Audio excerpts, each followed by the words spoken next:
Gospel reflection for September 22, 2024. Well, yun nga yun no? Yung kadalasang ugali nating mga Pinoy.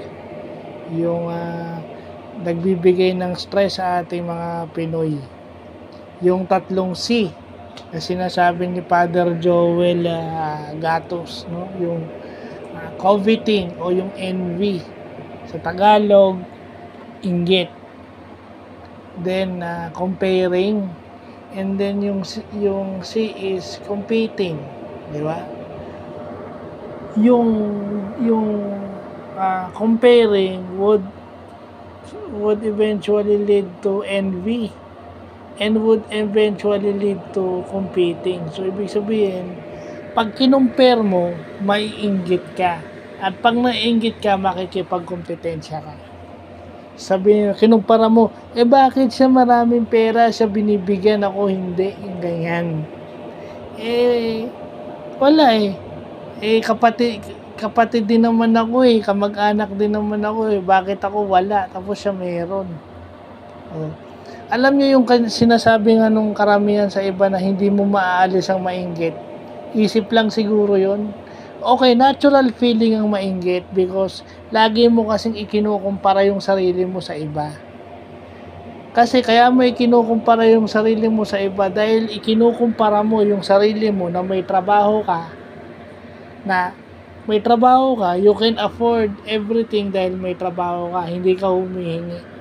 And then nung time na wala ka ng work, doon na papasok na umaasa ka sa ibang tao. So pag hindi ka napagbigyan ng ibang tao, yan na yan.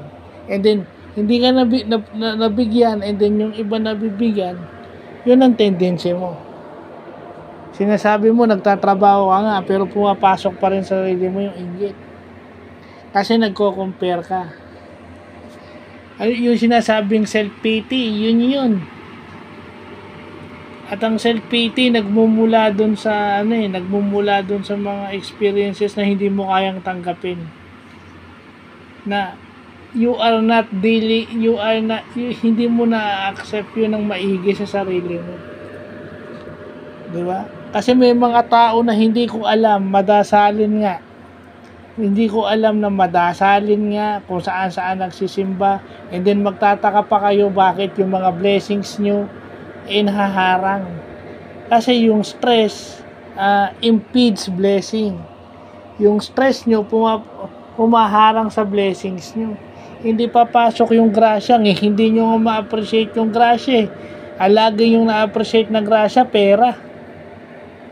Pag hindi kayo nabigyan ng pera, hindi grasya yun. At yung perang sinasabi ko is hindi maliit na pera, ibig sabihin yung malaking pera. So yung magandang malaman natin yan. Kaso kasi minsan pag magdadahilan pa hindi mo daw maalis sa kanila. Di ba? And then masakit doon, sila pa nagsasabi sa akin kasi nasanay ka ng ganito, nasanay ka ng ganun. Kasi nagko-compare ka dahil may nakasanayan ka. Ako sinasabi kasi nasanay kang nandiyan si Sinang, nasanay ka ng ganito, bakit ikaw ngayon? Kasi bago kayong magsalita, siguraduhin nyo munang hindi nangyayari sa inyo. Justified yung sa inyo kasi meron kayong responsibilidad, kaya pwede nyo maramdaman. Kaya okay lang. Pag sa ibang tao mali, pag sa ibang tao mali, pag sa inyo tama. So yun yung magandang lesson natin kay Father Joel Gatos, no? Na kung gusto mong maging pinakadakila, ikaw yung dapat maging pinakahuli. Ikaw yung manilbihan. Diba? If you wanna be the first, be the last. If you wanna be the greatest, serve. So yun yung lesson. Hindi ko na pahabain. So yun lang naman yung lesson sa gospel ngayon So yun lang po.